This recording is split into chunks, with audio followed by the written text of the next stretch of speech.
How did you get kidnapped? We get to the bottom of the mountain and 8 dudes with guns run up to our car screaming.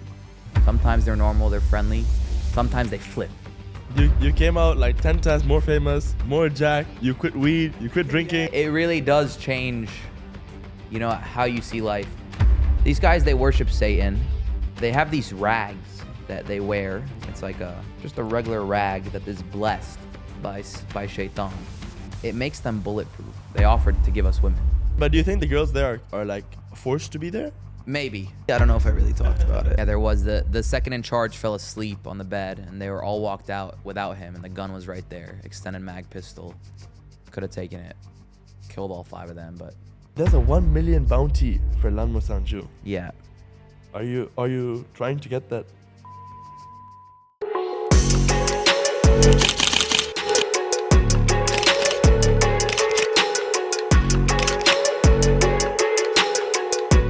Good afternoon and welcome back to the Ahmad Mahmoud Show, the podcast where we discuss business, self-improvement, and happiness. All right, guys, so in today's episode, it's going to be wildly different. We just have your friend here, your fellow Arab, who was supposed to be on the podcast a while ago, but today we finally got a hold of him after he's been kidnapped for the last 17 days. This story has been everywhere. This is his first time doing a video on another channel, so we're going to get some exclusive information. We're going to try to hear the story as much as possible. There's one exclusive story about where he got quite emotional, which he never revealed about, but you're going to have to wait for it in the middle of the video. You didn't talk about that at all? I might have hinted at it slightly. I don't know if I really talked about it. All right, guys. So it's an intense story. I don't think I talked about it. It's a very intense story. You guys got to listen. How he got in, how he got out, what was the whole situation. If he could go back in time, would he do it again, etc., etc. All right, guys. It's going to be an interesting one. Get ready.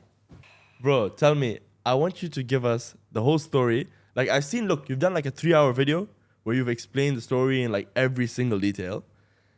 But for those who didn't have the time to go through the whole 3 hours, maybe we can get like a more summed up version of it. But include all the gory details. Yeah, so about 6 weeks ago from today, this Haitian warlord, maybe 7 weeks ago, this Haitian warlord broke out a prison of 4,000 prisoners. 2 prisons, one with 3,500, one with about 600. He just destroyed the prisons? He got in with the security. I don't know whether it was money or what, corrupt security, or killed them all, but broke out the prison and released the prisoners into the city. So Haiti is by far one of the most dangerous countries in the world. That interests me. That's the kind of shit I do. I go to the most dangerous places in the world. So when that happens, I'm in the Caribbean already. I was already planning to go to Haiti, okay? I'm in Jamaica, Trinidad, Dominican. I'm doing this Caribbean tour. I had this plan to, upload 30 videos in June. I was going to absolutely slaughter YouTube. I was going to take over this year. And then bang, another 30 videos in December. I'm outworking everybody in my niche. No one's touching me, okay? 12 days, I filmed 8 videos. That's how hard I'm moving, okay? 0 time to waste. I get to Haiti. I had called up this journalist who has taken other YouTubers before, Sean. So this journalist, he's taken other YouTubers before. He's shown them the gang areas. And he takes CNN, BBC, all these stations to those places. But there's a difference. Those news stations, they go with a whole convoy of security. They don't just throw their reporter by themselves. The YouTubers, they go by themselves. Right now, at the time that I went, Haiti was by far the most dangerous it's ever been. And I wanted to interview the warlord that broke it out. He plays the PR game. So Barbecue, if you guys have probably heard of him online, Barbecue is actually decently educated. If you consider a gangster, he's very educated for a gangster. He knows how to play the PR game. So he plays the international, good image, that game. So in my head, TikTok, right? Huh? TikTok, right? No, not TikTok. All the other ones do TikTok. Barbecue does interviews with Sky News, BBC, no way. all these people. And Sean, my fixer, he's interviewed Barbecue 6 times. Oh, okay. So, I call him before I get there. My flights have been canceled 3 times, by the way, to Haiti. Every flight is canceled. Eventually, I find one that'll take me to Dominican, and then I'm going to hop the border. Sean tells me... Getting smuggled in. Yeah, getting smuggled in, literally. And it's all filmed. It's all recorded. It's all episode 1's already out. By the time this podcast comes out, maybe even 2 and 3, which are the negotiations. And so I call him. I go, are we confirmed with Barbecue and are we going to be safe? And he goes, yep, I've already spoken to their team. You know, you're gonna be good. Mind you, they don't know who I am. They just know foreigner with good views is coming to speak to you. Okay? So it's like, all right, cool. So I fly to Dominican. I get smuggled across the border. It was supposed to be easy. There was supposed to be a border connect there that was just gonna, you know, take us over for $200 or whatever. But the city's on heavy lockdown. The city is on heavy lockdown because the prison break just happened a few days ago. And now the Dominican side have replaced their corrupt generals for the meantime. So the new generals are super strict. They're not letting me across. Okay, this guy's connects who's been doing this for 20 plus years. They're not working. Oof. So I sit there for like 6 hours on the border. Eventually they come. They, two Haitian dudes throw me on a motorcycle. Just come with us. My bags are already over the border. The connects had sent them over the border. So I've sent my bags now with my laptop, my $4,000 in cash, okay? All my gear over the border. Everything's gone. All I have in my hand is my 2 phones, a few $100 and my passport. And they drive me 45 minutes. I thought they're taking me to another border. They drive me 45 minutes to this like jungle, this farm. And they say, sit. So I sit. 10 minutes later, this guy comes and goes, follow me. And all of a sudden, within moments, I'm walking through the jungle of the Dominican and Haiti border. Under barbed wire, okay, between trees, between thorns. I'm like mind blown. I'm filming this all, by the way. Mind blown. I'm being smuggled right now with a dude wearing flip-flops. And I tell him, how long is this going to take? 20, 30 minutes. 20, 30 minutes goes by. I'm like, how long? He goes, 15 minutes. Damn. 20 minutes go by. I'm like, how long? He goes, 10 minutes. By the end, it was like 90 to 100 minutes.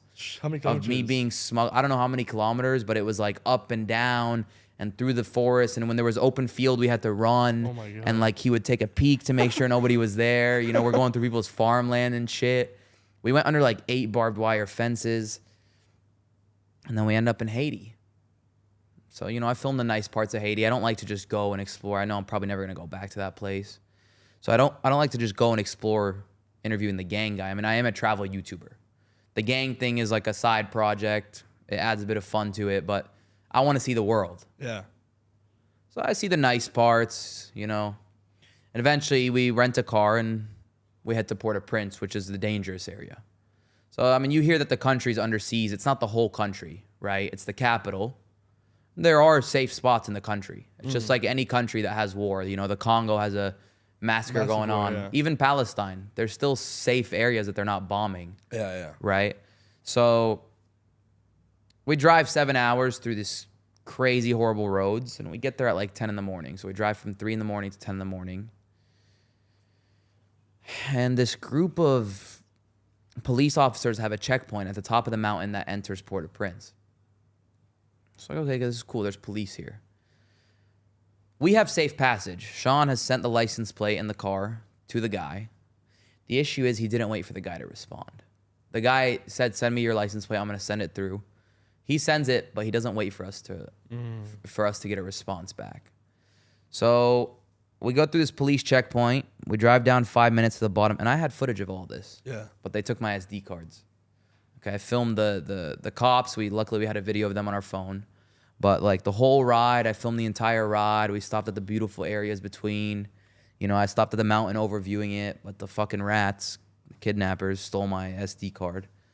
We get to the bottom of the mountain, and 8 dudes with guns run up to our car screaming. They were hiding behind a tree. So, you know, we get out the car. I say, follow us. We walk into this trailer. And they lock us in the trailer at gunpoint. 2 crackheads.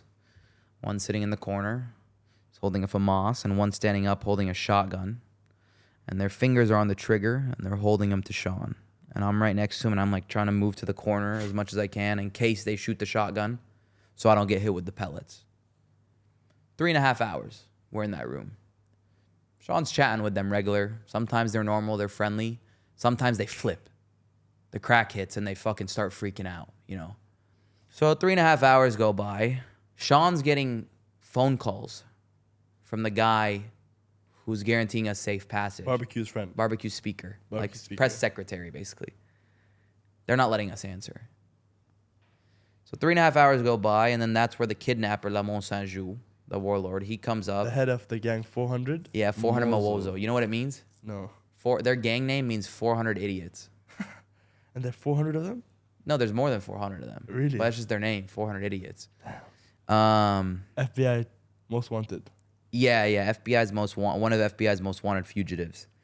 And so they're standing in front of the door, and 20 gangsters.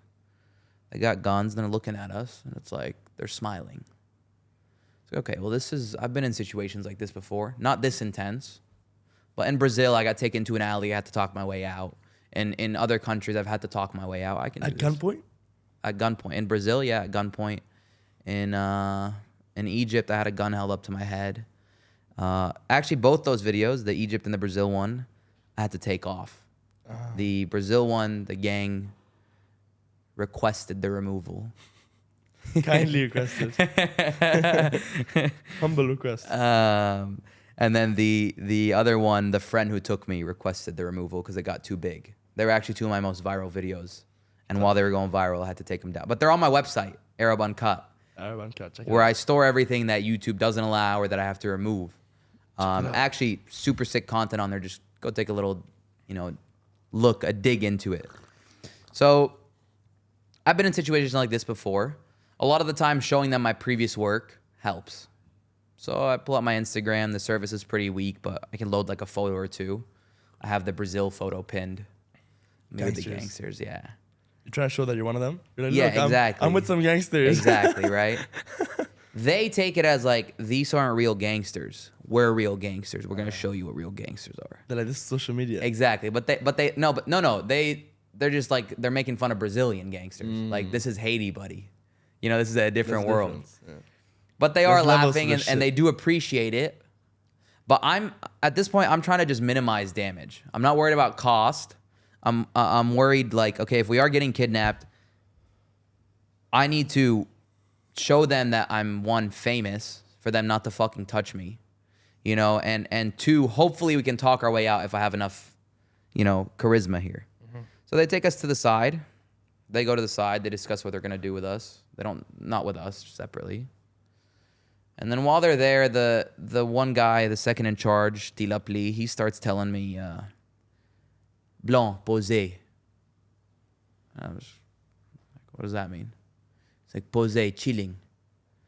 I'm like, posé. Yeah, they're like, posé, Blanc. And then they say something to Sean, who translates, where he's like, we're not going to touch you, don't worry. Just relax. Well, Blanc, which means white boy. Blanc, white boy. Yeah, white. I'm white there. People, why you say you're white? Because I'm white there. In Haiti, you're a Blanc. If you're not black, you're a Blanc. Sean speaks full... Yeah, Sean's Haitian. Hey, okay. He's been documenting gangs for 20 years in Haiti. Like, that's his thing. So they teach me that, and then the king comes back, and he pulls out my iPhone 15. The king is La Mont Saint-Jou. So he comes back, and he pulls out my iPhone 15. Or before he pulls out my iPhone 15, he goes, how much cash do you have? And I go, you already searched my car for the last 3.5 hours. You know what I have. You know everything. He goes, tell me. The reason he said that is because these gangsters steal shit. They don't trust. There's no honor amongst thieves, right? So I tell him 3,500 US cash. He asks, and the guy says 3,700. So he's like, okay, cool. Then he pulls out my phone. Why were you 3,500? Why did he say 3,700? So I have 3,500, and I had a secret stash at 200, like that was hidden. Did you try to avoid that? No, I wasn't trying to avoid it. I forgot about it. Okay. They were actually in the same pocket at that time, but Okay. I just forgot about it. But he wasn't mad about it. No. So then he pulls out my phone, okay? And he goes, wow, iPhone. He goes, what number is this? And, all his guys are going, scans, 15. He goes, this is a nice phone. I was like, you like it? He goes, yeah, I do like it. I was like, you know what? Have it as a gift. Yeah, I go, let me just reset the photos and stuff on it, and you can have it as a gift. Okay, and you know what? Take all the cash, okay? I won't even consider that you took anything from us. I'll consider it a gift for safe passage. But I do have another phone that I need. There's another iPhone. It's a blue one. that has a lot of years of memories that I would like to not lose. And so he like really likes that. He like loves I'm shifting the narrative. Yeah. Okay? Because at this point, I mean, our lives are in their hands, right? Like it's not like we have any power here. So the only way you can win is with words. They're gonna steal my phone anyway. Yeah. It's not like I wanted to give him this phone. They're gonna steal my phone. So all I'm doing is I'm making it seem like it's a gift. The cash, obviously they're gonna steal that, right? Makes sense. But I need to keep my phone because my phone does have years of memories. It has all my passwords, email. You know, like I don't want to lose that. That's gonna take so long to get back. A lot of the photos are backed up, yeah, but still, it's all the logins. Yeah, I get you. You know, it's like such a pain in the ass. It'll take weeks to get back in everything. Probably even forget about some of it. So he goes and grabs the other iPhone from the gangster that stole it, and he puts it in the bag of the second in charge, who's like holding my camera, my passport, and he secures it. So I was like, in my head, I'm like, thank God. Yeah. We secured that. And you also felt like he's somewhat rational. Yeah, exactly. It was like, we're off to a good start. Look, I talk shit about the guy who kidnapped me, but I will also say, like, for how we got kidnapped, for the fact that we were kidnapped, we definitely got treated better than probably anybody who's ever been kidnapped by him. But that's because we have experience. You know, glory be to God, alhamdulillah. Like, seriously, he protected us. But we were playing one game of chess in there. You know, it's not like we were friendly. Like, if he had released us after we paid the first ransom, I'd say, okay, you know, this guy's an honorable man of business. I understand. He just needed some money. But no, that fucking rat, okay, took the first payment and then switched up on us, okay? So fuck him. But anyways, that's later on. Just for those who don't know, just one thing I learned about him in my research. He kidnapped before 17, he's kidnapped 17 people. Missionaries, guys. So I think he has something with Christianity, and you're also a Christian, which I wanted to ask you about. Also, among them was 5 children, and the youngest one being 18 months old. And I learned this from FBI website, actually, funnily enough. FBI Most Wanted website. And you're right, the top 10 guy in the top 10 list of Most Wanted. He's the number one. He's not even in the top 10. He's the number one. The number one is his close ally. Yeah. It says like he worked with this gang, 400 Mozo, to kidnap the same case. So guys, 17 Christian missionaries were kidnapped, and among them was an 18-month-old, and he kidnapped them for 61 days. Crazy. Bro, imagine 61 days. Bro, honestly, 17 days, if right? it was 61 days, I would still be in there right now. I've been released for like 22 days. So 17, 22, I would have been in there for 40 days at this point. But I would have been shredded. Because I was working out every day, bro. I was praying to God every day, like all day. Full discipline, huh? And work. Yeah, it's like, what else I don't know how long I'm going to be in here. Imagine I come out of here fatter. Yeah, that'd be You know what I mean? Like, I'm coming out of here a better man, 100%. You came out like 10 times more famous, more jacked. You quit weed. You quit drinking. yeah, right. Bro. I read the Bible now. Every man just needs to get kidnapped once in his life. It really does change, you know, how you see life. But you wanted to ask about the Christianity? Yeah, I mean, we can wait till the end of the story maybe for all my questions. No, it's a good time right here. All right, so basically, yeah, wondering, because obviously he kidnapped Christians before. We know that he's like somehow a Satan worshiper, which I want to ask you more about the rituals, which you've told me a little bit about. Do you think it has something to do with you being Christian? I don't think it did, but maybe the shaitan did. All right. You understand? Yeah, so you got whispers. I think it was purely because I was a blanc. Okay? Money, free money. That's how they see it. Were you wearing any watches? No. No, I don't travel with luxury. Yeah. Actually, it's my first time traveling with my Rolex because I promised my mother and my family that I would not do danger for a while. And the only way to secure that is traveling with my luxury goods. When they see you with the watch, they're like, okay, he's going safe places. Yeah, exactly, right? So I never travel with my watch. It's been locked in the safe for a while. I bought it a year ago in Dubai, actually. And now this is my way. I mean, you can tell the way I've changed clothes from, in general, what I wear. It's normally cargo, you know. Hoodies. Not, or like even just like more mobile clothes. Now I'm wearing more, you know. Presentable. Exactly. Classy. So I'm trying to do a little shift. You know, I've shown the world how bad it can be. You know, the poorest places, how bad life can be. now after being kidnapped, why not show how good it can be? You know, how good the wealth can be, how good your life can be if you actually put in the effort to work and to build a legacy for your family. So, yeah, so the kidnappers, they worship Satan. So this La Mont Saint-Just guy, his name is Death Without Days. That's what it translates to. It basically means immortal. These guys, they worship Satan. They have these rags that they wear. It's just a regular rag that is blessed by Shaitan, and it makes them bulletproof.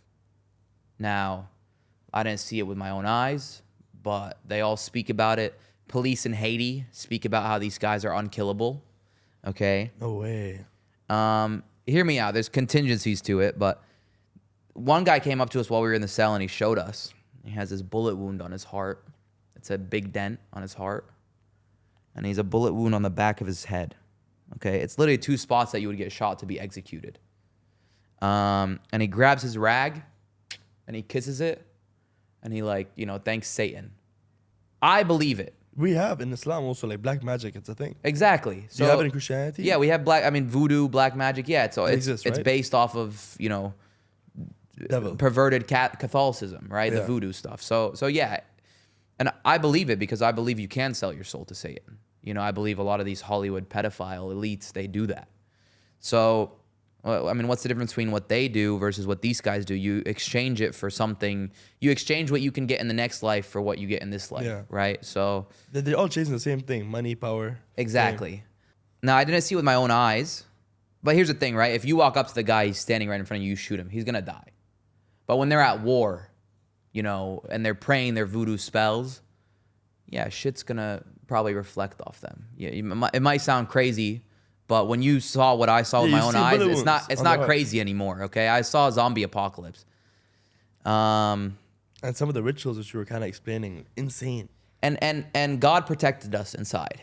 Okay, God protected us. The king, La Mont Saint-Just, he couldn't look at us in the eyes. It's like every day that went on, he would come by less and less. He would stare at us less and less. But he liked us a lot. He was doing business, but he took care of us. Like I said, we weren't harmed. There was only one point where we really felt fearful. Which we're going to get to. Yeah. But we also weren't fearful because you can't show fear. When you get kidnapped, you cannot show fear to the people kidnapping you. Because if you show fear in their head, they think that you think they're animals and savages. And that justifies them treating you like they're animals and savages because now you think lesser of them. So when you don't react, when you don't show fear, it's almost like the opposite reaction. They think you're crazy. And that earns you a level of respect amongst people like that. Yeah. And I think people treat you like how you give them the chance to be. Like if you paint them as a devil, they're going to always just be that for Exactly. you. If you give them a chance to be like a good guy when nobody in their life has ever given them that chance. Exactly. So that's... And you knew all this, by the way. We have to talk about how your social skills, because I read a funny comment on your video, which was like you James Bond out of the situation because you basically like flirted with them a little bit, and we have to talk about how you were able to basically all these different social cues that you've picked up along the way, which is getting out of these situations. Because it's one thing to do this, like to basically be nice, but it's another thing when your life is at stake and one wrong move, like one facial expression with some of these guys, like I know these gangsters, they can kill another person just with one wrong look. Laughing is the most important thing. You have to laugh with them. Yeah. Okay, you have to laugh with them. You have to also be accepting of their culture. What's their culture? Beer, cigarettes, women. Okay, I wasn't accepting of the women. They offered to give us women, by the way, when we were in there. Like sex slaves? Yeah, I said no. Like they were completely like forced? No, I don't think it would be forced. Actually, they would probably enjoy it because they're banging a blonde. Okay. Like they don't get that exoticness. Yeah, bro, that's messed up, bro. No, you say that, but do you think the girls there are like forced to be there? No, maybe. Yeah, maybe. Because most of the people that were in that compound when we were kidnapped were prisoners. They were prisoners that were released, and they're now slaves basically for him.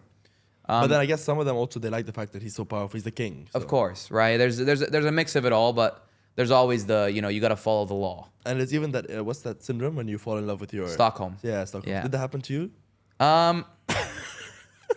It's a good question. It's easy to add a label to it, but for me, it's more the fact that he could have treated us much worse. I'm thankful for the fact that we weren't beat.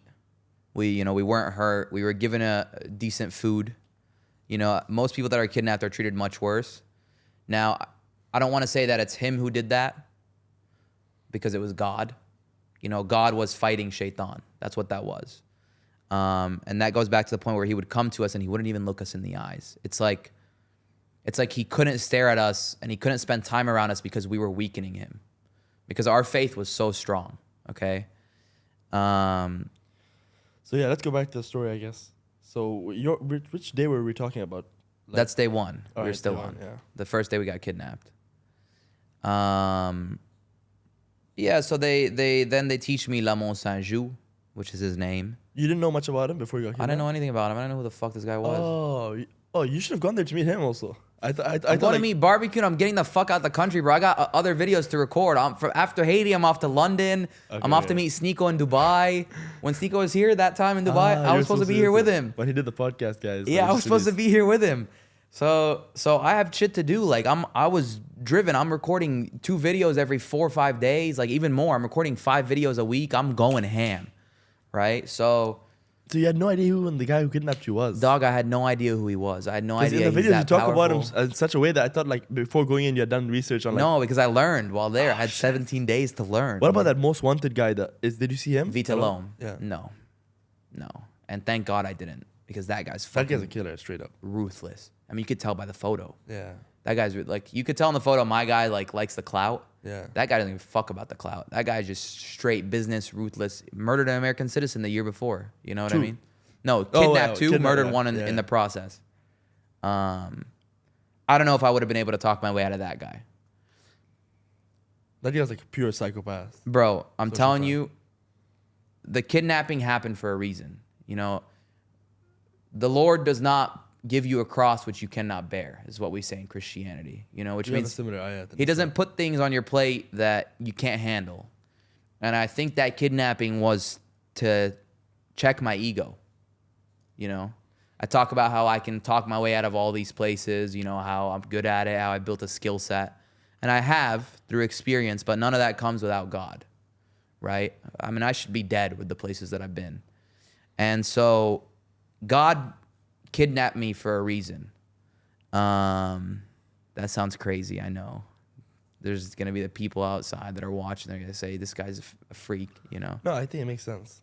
God kidnapped me to ego check me and to teach me, to make me closer to him, and to just start pushing his message more. When you're locked in the middle of the desert in a cage surrounded by 5 guard dogs, by barbed wire, by gangsters with guns who all worship the devil, on your right is marijuana, but it's not marijuana. It's the devil's lettuce, right? The perspective shifts when you're in there. When everything around you is shaitan, the name shifts. That's why I stopped smoking weed. You realized what type of people? Well, it's just the name, devil's lettuce. I'm with the devil, okay? And in front of us is this voodoo ritual in front of our cell. It's like a metal pole, 2 pieces of wood, and a chain around it. And under that is a human sacrifice. It's a contract with the devil. It's in front of us. His contract with the devil's in front of us. It's burning. They burn it every day. You see a human getting No, you don't see the human. The human's buried, but that's what I was told. That's what I learned while in there. Crazy. God. Yeah. Glory be to God. Alhamdulillah. Did you make a deal with him when you were inside? You're like, listen, if I get out With the here, devil? Yeah, I sold my soul. No, with God. I'm just kidding. Like, I did. I made a lot of deals with God. I do that sometimes. I made a lot of deals when you're a with God. bad situation, you're like, God, if you do this, I made a lot of swear deals I'm with gonna be God. the best. I'm gonna be the best Muslim ever. I made a lot of deals with God, bro. I promised I would try to read the Bible every day. I'm doing pretty good so far. If I miss a day, I make up for it by reading extra. I'm still finding the terms. I thought I'd read 10 pages a day. 10 pages is a lot. But it's easy to say 10 pages when you're kidnapped. You're like, I'll do 100 pages. Exactly. But when you're out, you're like, shit, that's a lot of time, I could be right now in the restaurant.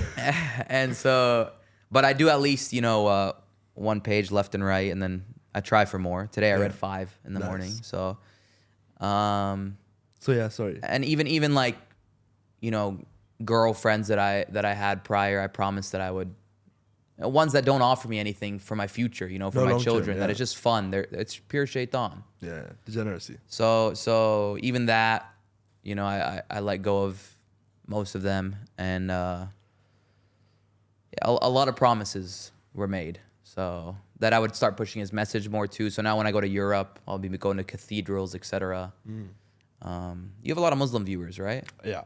Yeah, I think the fight between Muslims and Christians is a bad fight. I think it's better when we unite, because in America, in some places you're taught, Muslims are bad people. Even in Lebanon, growing up as a Christian in Lebanon, I mean, we had Muslims massacre the Lebanese, right?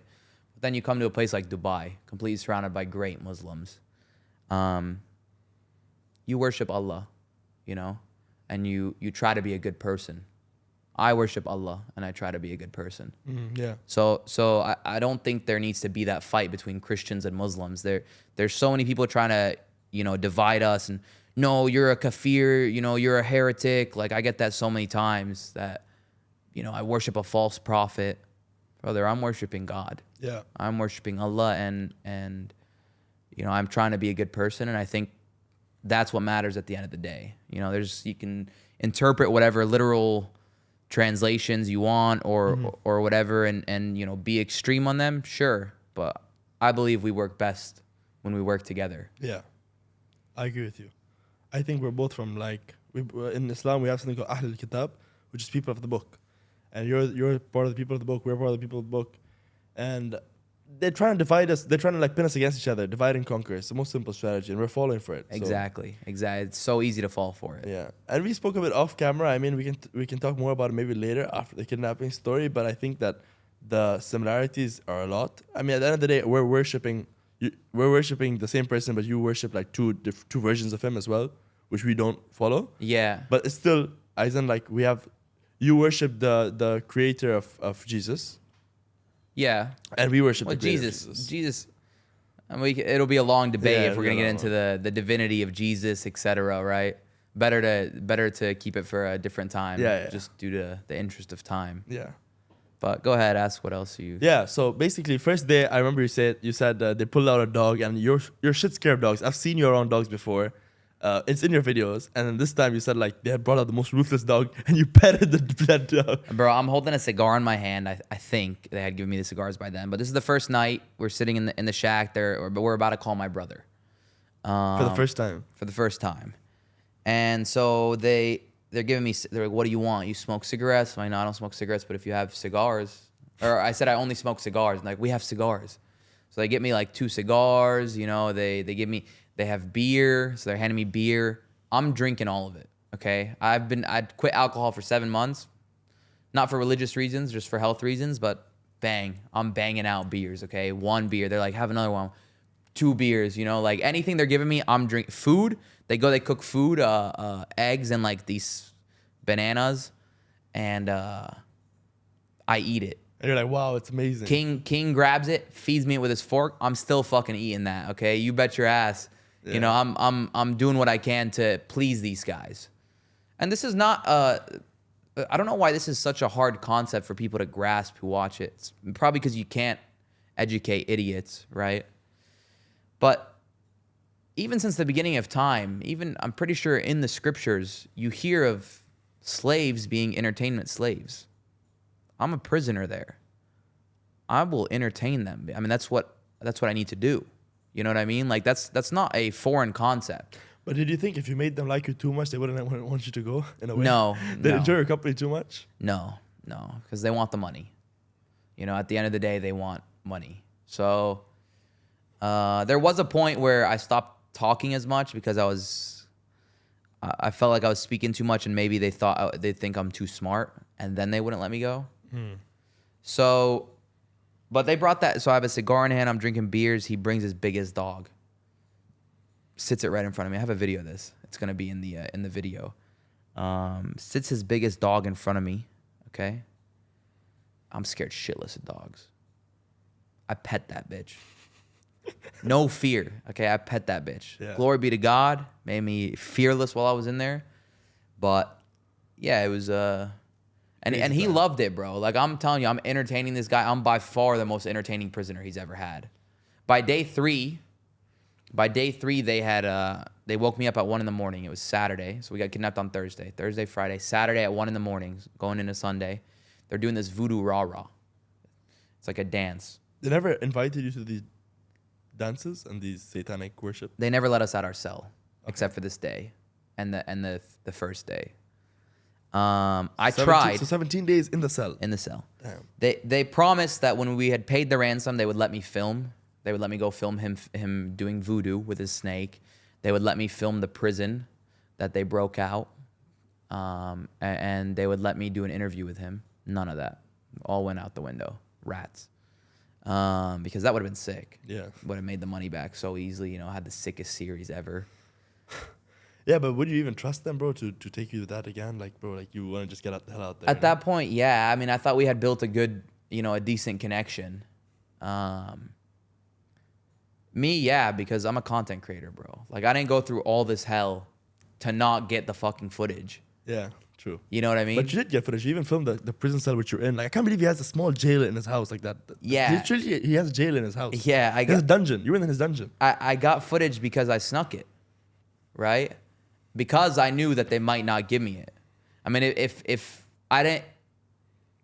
they gave me all they promised, the footage they said they would let me film, I wouldn't even need to show the inside of the cell, because there'd be an entire prison they broke out that nobody's ever filmed. There'd be an interview with one of Haiti's most dangerous warlords that nobody has ever filmed. You know what I mean? So there's that. So anyways, yeah, let's Yeah, go. go. So 17 days. Yeah. What was you said there was one point where you were the most scared. What moment was that? It was 2 days before we were released. So night 15, the news had broken out. We had already paid them a ransom on day 12, $40,000. On day 12, you paid them. Yeah, day 12, we paid them $40,000. Your dad paid someone without even getting to see you. Yeah, because that's not how it works in Haiti. It's not like the movies. You don't get to see the person exchange across the street. Nah. They take the money. They pray. They bring you 10 minutes later. They bring you an hour later. They might bring you the next day. They might not. They might ask for a second payment. But that's how it works. It's a business. It's a regular business. So people know. Your person's kidnapped, you'll get them. Just pay your fucking money. But there's always a chance they just keep asking for more money and never let you go. Yeah, but that's also if you're bad with the psychology of it, right? So if we paid $40K and we had told them the whole time this is all we have, well, the next payment better not be more than 2, 3, 4. I mean, Makes sense, yeah. Our guy spent 5 days scavenging, selling his car. Eventually got it up to like $6K. Enough for them to like trade me, but much less than what we had, right? Because even if you sold everything, you didn't sell your fucking house. Yeah, You still of got a course, place yeah. to sleep. There's always something to scavenge. You're not out on the street. They're logical. Yeah. Not really, but they are. Yeah. So day 15, that's when the news had gone international at that point. So we were keeping the news private because it was back end of intelligence. They knew we were kidnapped. Some people were starting to like tweet it. Whenever I would get my phone, I would sneak a look at Twitter, and I was seeing some dudes starting to like post about me. Really small journalist before I'd gone out. And you were worried that if it gets leaked, they might just shoot you. And Well, exactly. Or they might ask for a crazy amount of money. They might torture me for releasing the information. to just set a standard. You know what I mean? And so. But then you willingly. But here's the thing. When we first got kidnapped, I told them people are gonna know we're here.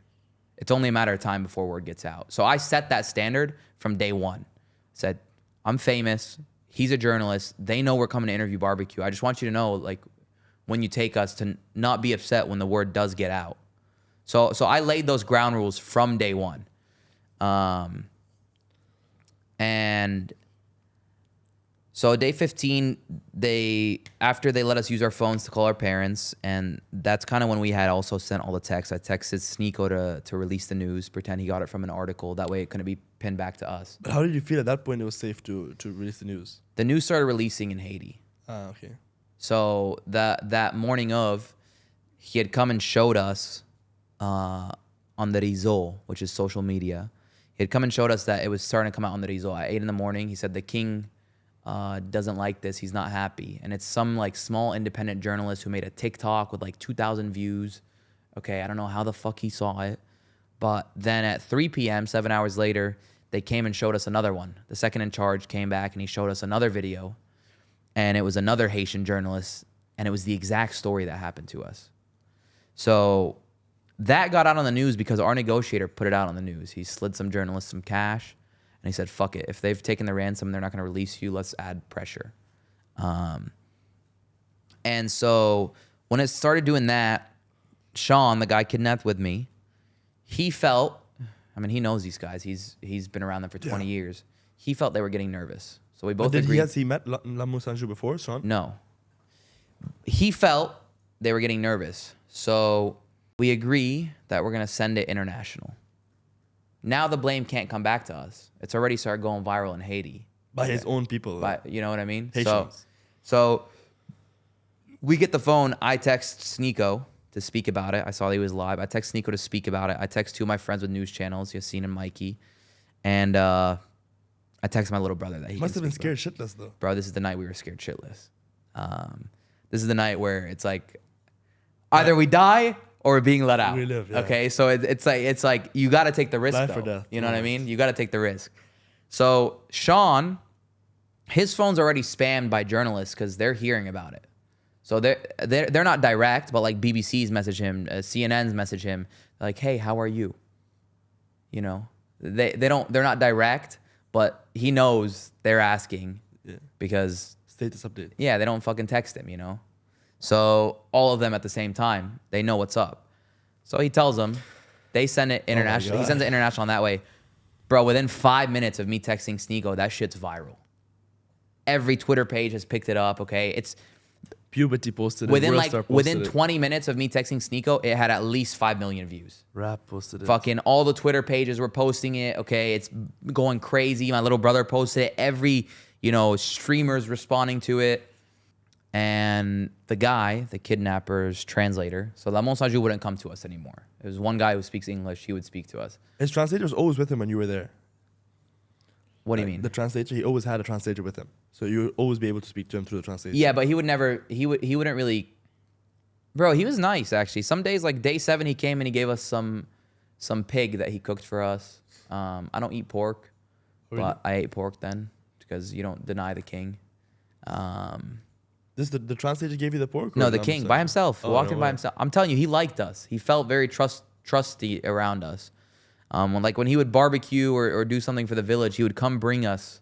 So it's day 13, he came and cooked us goat, but by then they had stolen our ransom. So you're pissed off. Sorry, I'm all over the place. Yeah. I'm thinking of things in my head. There's so many stories. You told me that there was a gun that you could have taken, but yeah, there was. The second in charge fell asleep on the bed, and they were all walked out without him, and the gun was right there, extended mag pistol. Could have taken it, killed all 5 of them, but including Lamu Sanju. Yeah, like he was right there. Can you imagine? You'd be a hero. Nah, I'd be dead. I'd be dead. So fast. Like, what am I gonna do? Escape? I'm locked in a fucking prison compound outside the gate. We don't know how many gangsters there are, but there's 50 cars. We get out there, And it's his village. I mean, like the whole village. What I mean? Like we're not making it out. And it's not even that. It's not like you can speed on the roads and be a better driver than them. Those roads are the worst roads I've ever seen in my life. They're like nonstop, bumpy hill, like speed bumps. So it's 60 minutes of doof, doof, doof, doof, doof. Like it's horrible roads. But yeah, that day 15, after we had texted and the news went out, that was the longest we had our phones, about an hour and a half. You were just like this. Well, because this guy was texting. No, this guy was texting his girl. He would come text his girl and be around us and chat. And we had also befriended the translator. His name's Emerson. We had befriended him. Seduced. We had seduced him to... He had made so many mistakes that if the king found out about his mistakes, he'd be dead. So he needed you to like him. So he needed us to like him. So it was kind of like he was on our team. Nice. But at the end of that day, he goes, okay, the king wants you to unlock your phones. You just released the news at this point. Shit. But I delete everything. I text it, I delete it. And same with Sean. Same with Sean. But Sean's not as fast as me, so I don't know if he actually deleted everything. But yeah, he deletes everything. So I'm like, yeah, I'm not gonna do that. I don't want to. This whole time he hasn't searched our phone, right? He's been respectful. He goes, "Don't worry, I'm not gonna look at you. You just gotta call your people. We just want our money." Now he wants to search our phone day 15. So He wants to see if you broke out the news, basically. I think so. I think it was that, and maybe he had already known that he was gonna release us. He's trying to see the videos. And he wanted to see if we took photos and videos. So those two aspects. Did we release the news? Do we have photos and videos? Luckily, all the photos and videos I've already uploaded to Drive. So this this. You think this moment that he just sees something, boom, dead. Not boom dead, because he still wants more money. But okay, you've lost our trust. We're gonna throw you in a shack now, and now it's gonna get much worse. You know what I mean? You might get tortured for this. So I don't think that we're gonna die, but I'm not a big fan of what might come. And so he goes, "You're gonna unlock your phone." I was like, nah, like I don't. There's no reason. He goes, we're not gonna search your phone. Don't worry, we're just gonna put it in a room. I was like, oh, okay, perfect. So then you don't need us to unlock it if you're not gonna search it. He goes, listen, man, the king say, you listen to what the king say. I was like, listen, bro, I got a lot of photos and videos that are naked of me on my phone that nobody should be seeing. You know what I mean? I'm not gonna unlock my phone. And he goes, the king gonna be mad. And he goes and he comes back within a minute with Le Mont Saint-Just, assault rifle, cocks it in front of us. Okay, it's 11 p.m. at night or somewhere around there. Cocks it in front of us, okay? And you can see the look in his eyes that he doesn't want to be angry at us. That he feels bad that he's doing this, but he's got to lay down his law, okay? And forces us to unlock the phone. And then they take it. They take it. They just walk away. They take it. And they that night was the first night this adrenaline rushed through my entire body. Like, that was the first time I felt fear. And that night I slept with my wallet in my pocket because they didn't take my credit cards. They don't know how to use credit cards. I slept with my wallet in my pocket, a few other things, and like extra layers of clothing just in case they were going to come grab us and drag us into another shack. How difficult was it to sleep during these days? Not difficult to sleep. Like, you didn't feel like you could just staying awake, just thinking. I'd be like, my mind would be racing. Nah, it's more the opposite. It's like, I've worked out today. We had a dumbbell. I think it was a 25-pound dumbbell. So I would do 400 push-ups a day, stretch, and I would do dumbbell workouts every day, like 4 or 5 hours. Did you cry? No, I didn't cry once. I did tear when I got kidnapped the second time. I got kidnapped again when I was on my way out to the U.S. I'd already flown with the embassy to the north in a helicopter. And the car rental guys that we had rented a car from before we got kidnapped, they were in the north. We had agreed with them on a deal after we got released that we were going to return their car. The kidnapper didn't steal the car because it was such a shit car they gave us. Broken, it barely drives in first gear. Like, they gave us a car on the fact that we didn't give them our passport, so they gave us a shitty car, you know.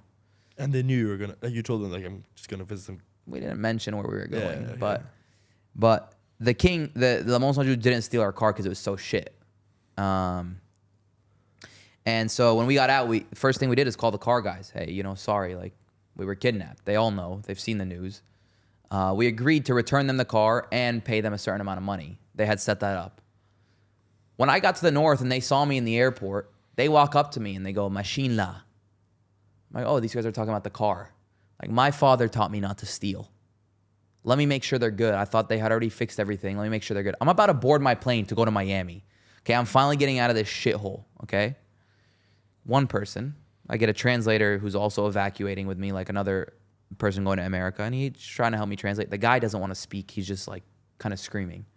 5 people, 10 people, 20 car rental guys pin me in a corner and are just screaming at me. Okay, I'm in the corner of the airport. They're just starting a fight in the middle of the airport. And I'm just like, they clearly don't want to speak.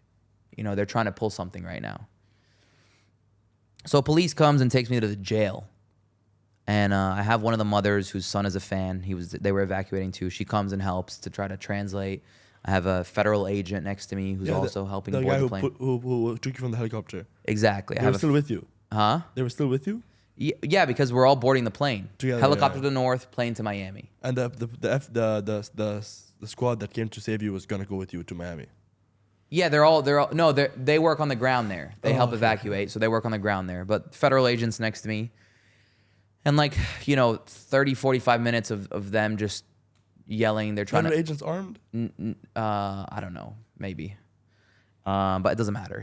They're not going to hurt me. I'm in the custody of a police officer now. But 30, 45 minutes of this guy, yelling, not really coming to terms. It's like, how can I get out of here? The plane's about to leave in 10 minutes. How can I get out of here?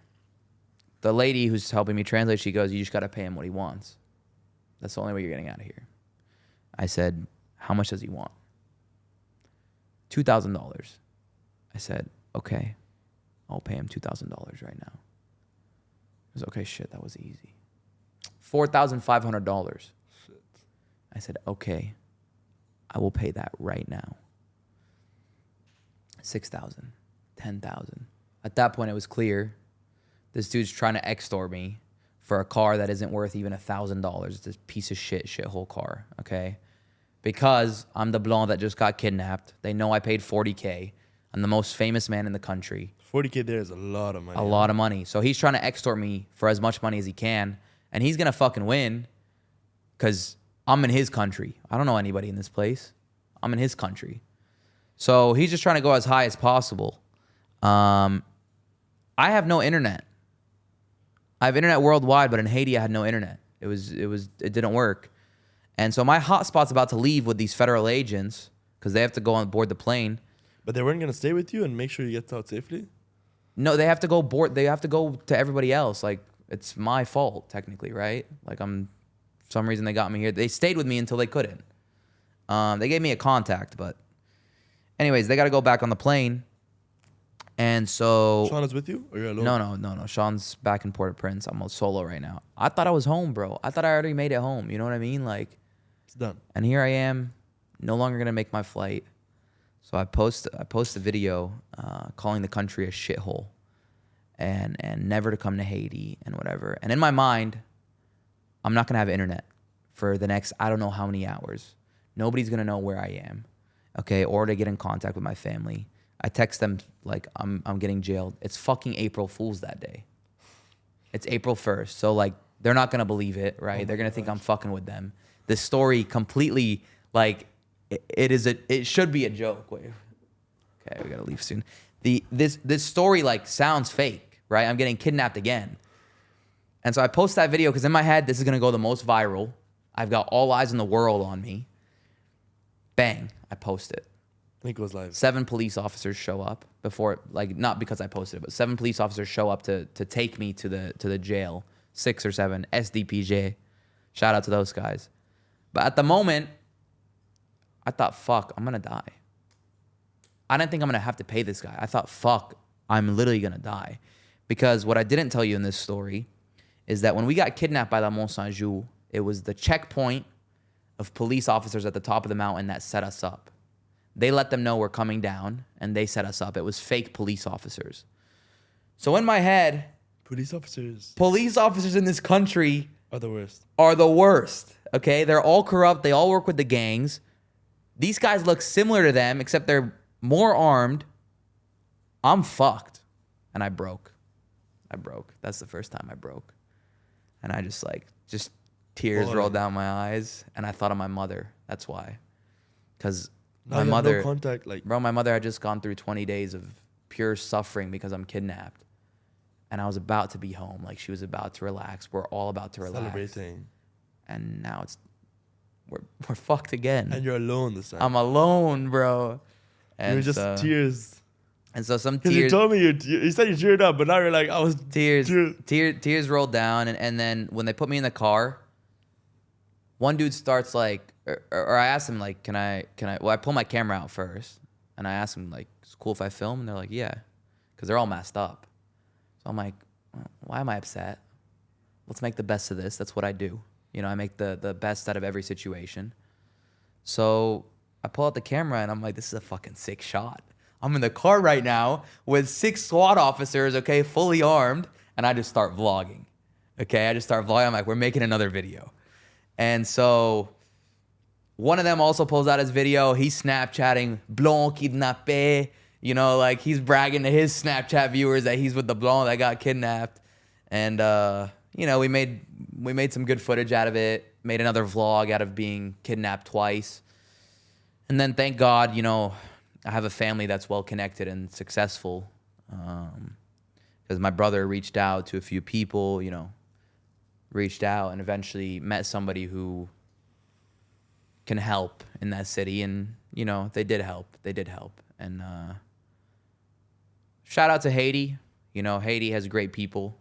A lot of it has been ruined, and there are many low IQ people for sure. The hotel that you showed looked beautiful. Beautiful. The Satama Hotel, amazing. It looked like a movie. Like I was like, damn, it's such a beautiful place. Great food, beautiful. Had it solo to myself. Well, how did you actually get out from the second time? So then we went to the police station and then sat there for 10 hours. The fucking chief of that police station didn't speak a word of English. Okay, for the first 8 hours, I'm trying to like communicate with him, speak to my friend, mon ami, téléphone. S'il vous plaît. 8 hours in, he starts speaking fluent English. This guy was lying to me the whole time. No he starts speaking fluent English and he goes, I trust you now, so I'm speaking English.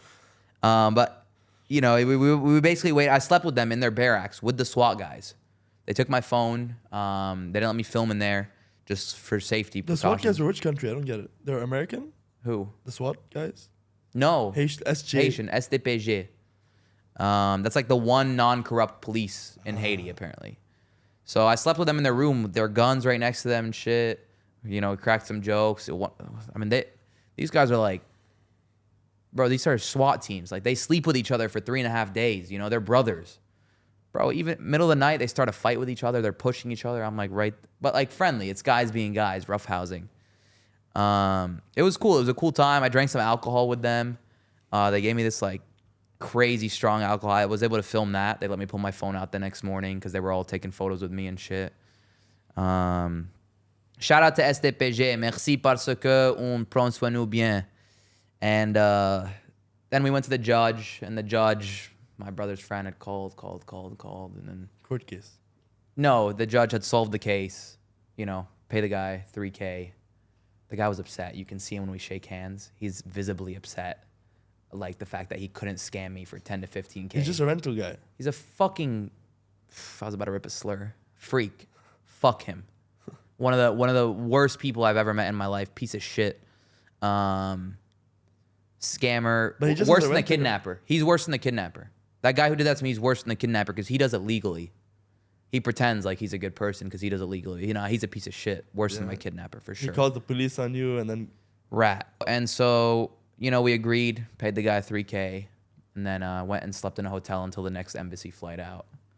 And when I got to the U.S., Customs and Border Patrol flagged me, took me into a room with no cameras, okay? 3 guys surrounded me, no cameras. I'm sitting in the corner. They search all my shit, and they say, we're going to take your phones. I go, am I not allowed a lawyer? You're not allowed a lawyer, not when you come in internationally. And it's true, you're not. Damn. And so they made me unlock my phones. They said, I mean, you can either unlock them and get them back sooner, or you can not unlock them. And just like, oh, I'm gonna fucking unlock them, you know. So I unlock them. Took them for 6 days. I'm sure there's a bug in my phone, but luckily I don't have anything to hide. So 6 days they took your phone. 6 days. I had no phones for 6 days when I got to the U.S. Damn. Yeah. But it was good family catch-up time.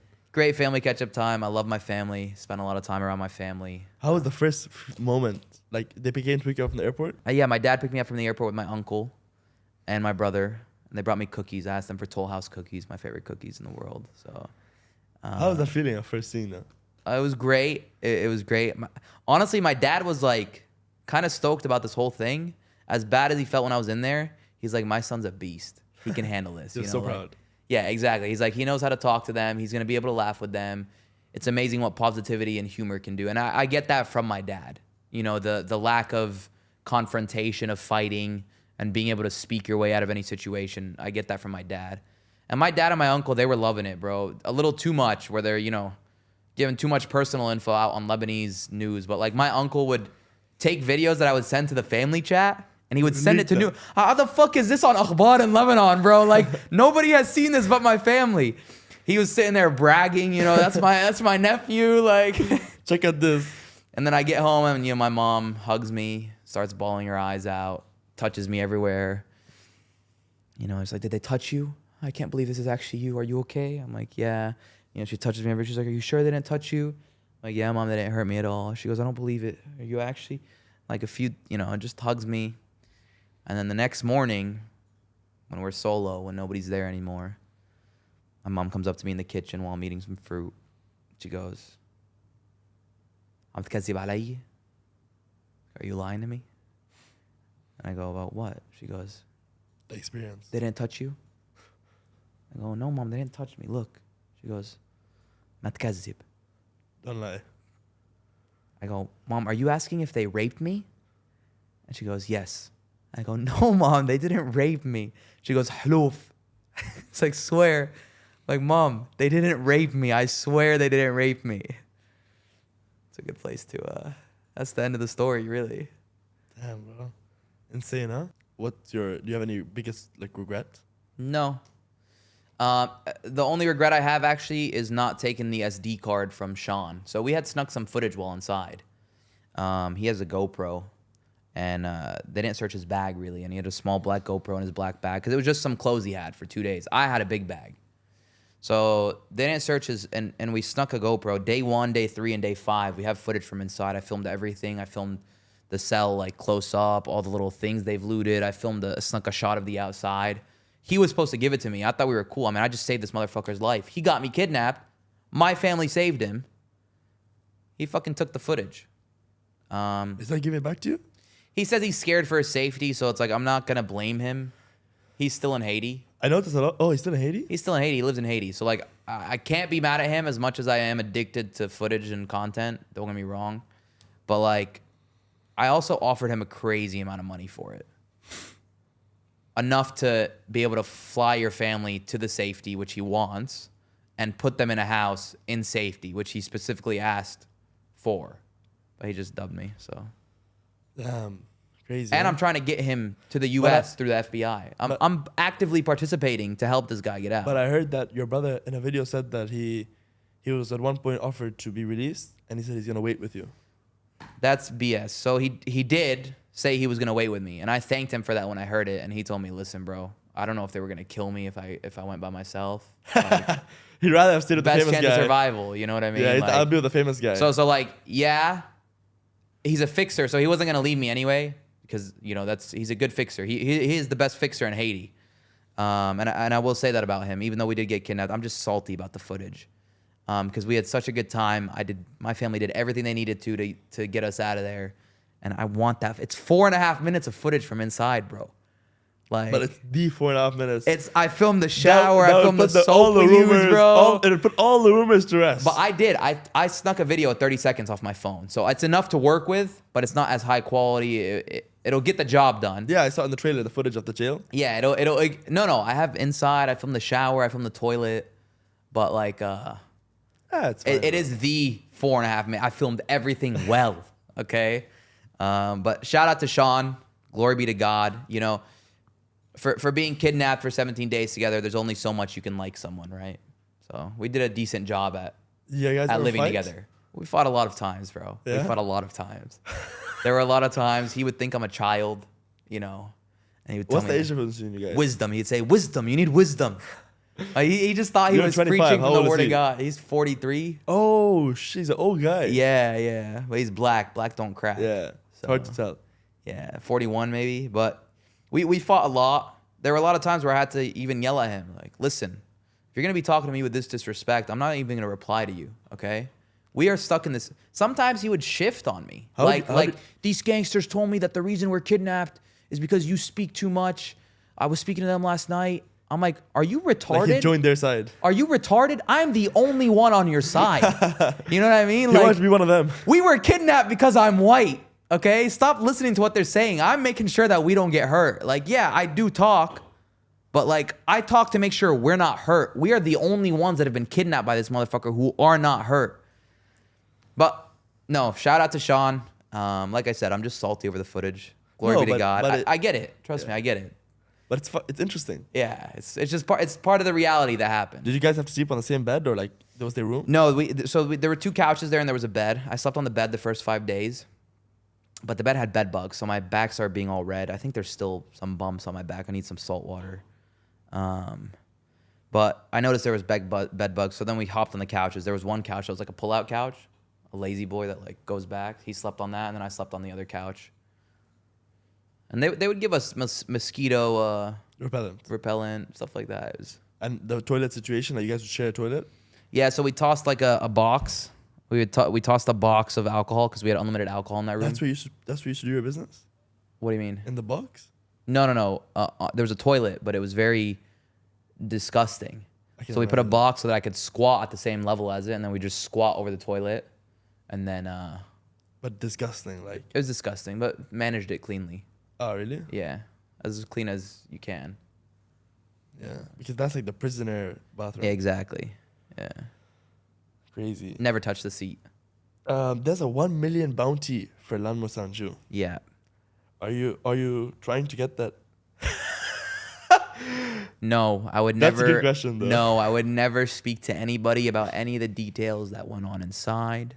Your name for the first time was revealed during this. Yeah. Before that, nobody knew your name. Nobody knew my name. Your real name is Addison. My real name is Addison Malouf. Arab. Why Yeah. Arab?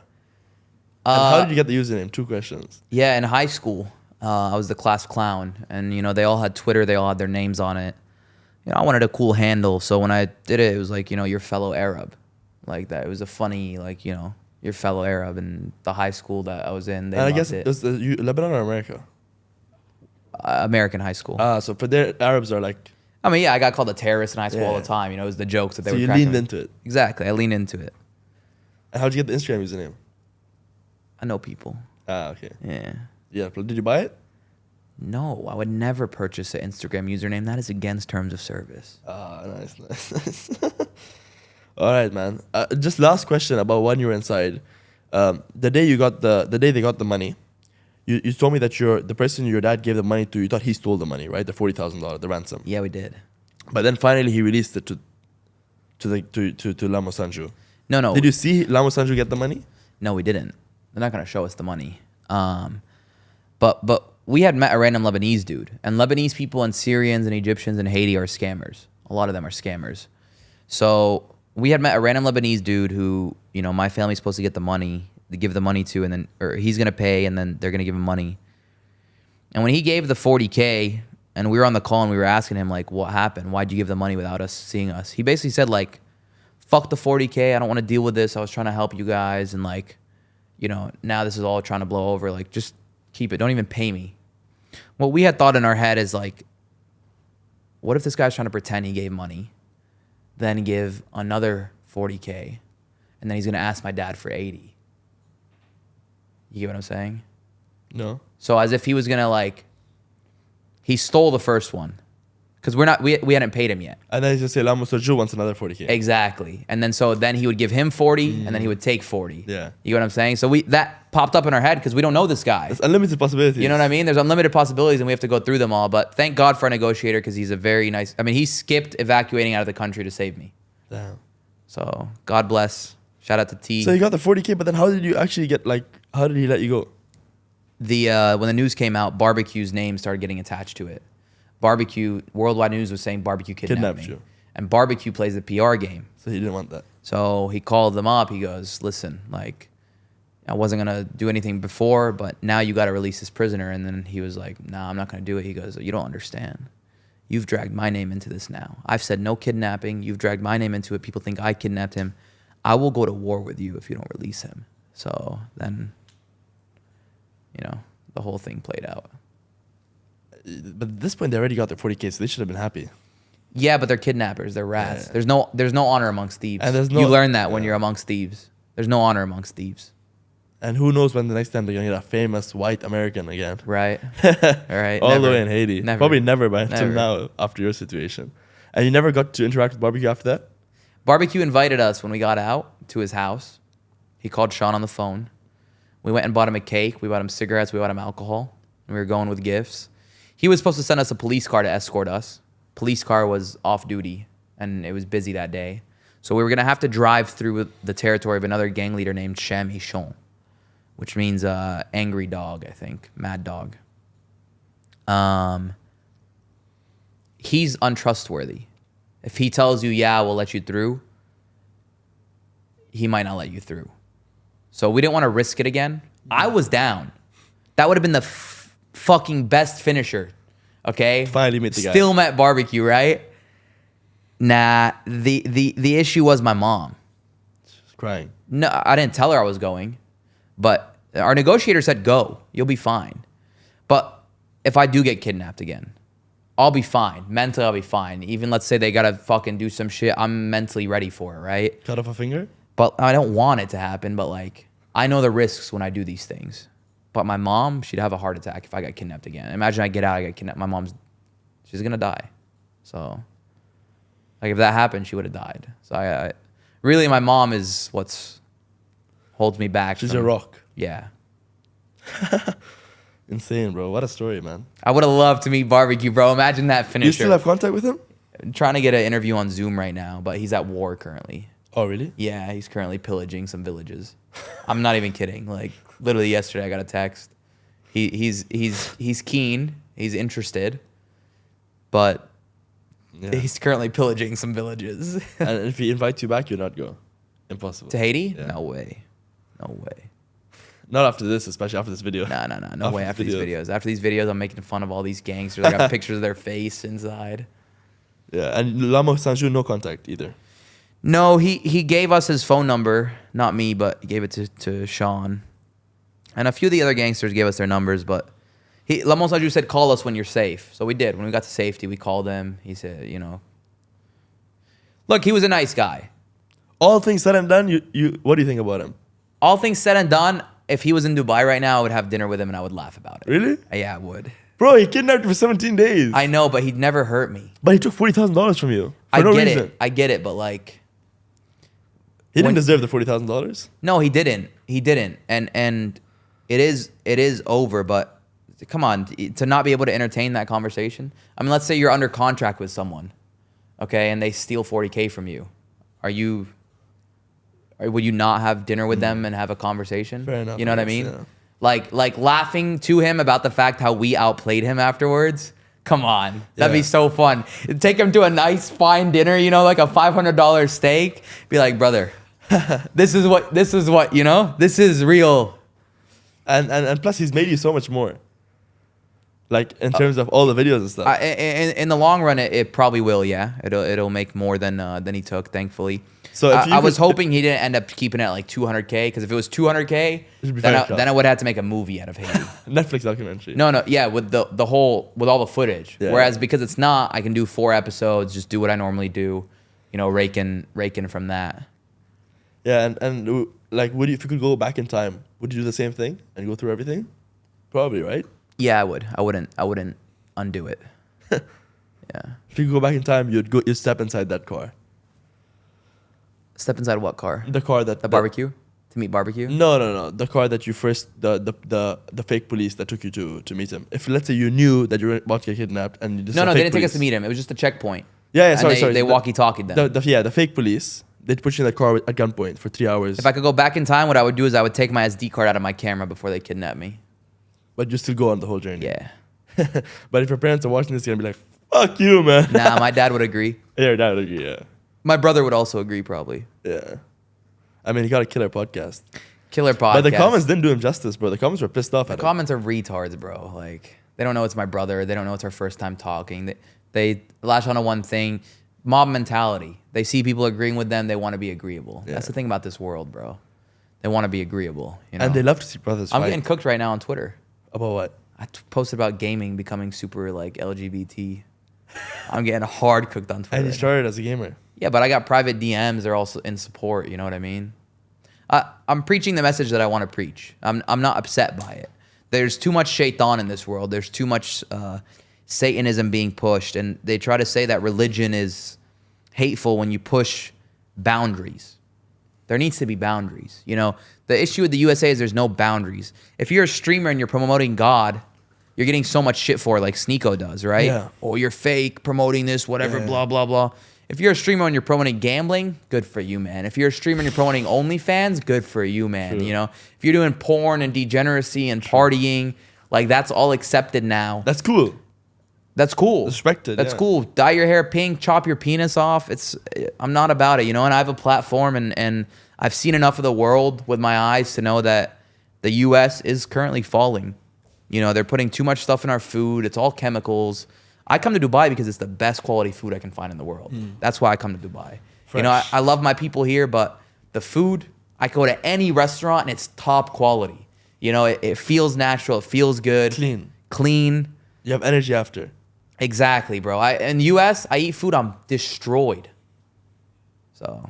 Yeah. But I mean, if you could say, like, for example, was there anyone else you saw being tortured besides you? Like maybe you saw some... We heard 2 guys get shot in the feet for stealing from the king. No way. Yeah, he shot them in the feet. Nearby you? It was right outside the cage. Not our cell, but outside the prison cage. Damn. Doof, doof. Did you end up seeing those people? Nah. Crazy, huh? Yeah.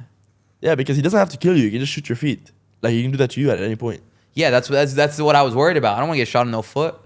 What they do is they burn plastic on their victims. They burn plastic and it like burns your skin. Damn. Take off toenails. Yeah. Did you write a will? Like, No, if I die... I need to. Huh? I need to. But I started writing a book. No way. Yeah, I started writing a book. Is there any story that you've left that you haven't spoken about publicly that you could leave as exclusive for the Ahmad Mahmoud show? Yeah, when I was inside, I found the truth about myself. Really? Yeah. I'm gay. Bro, do you think there's something that happened in your childhood that make you you just keep joking around? Me? Yeah. I'm Lebanese, bro. I'm Lebanese. That's what we do. You know, we've Yeah. gone through some of But the... usually it's people that went through like big PTSD that like end up like... I mean, it depends how you want to portray it, right? Life's all about narrative. Yeah. So when I got kidnapped, narrative of gifting him instead of stealing, right? When you come out, do you have trauma?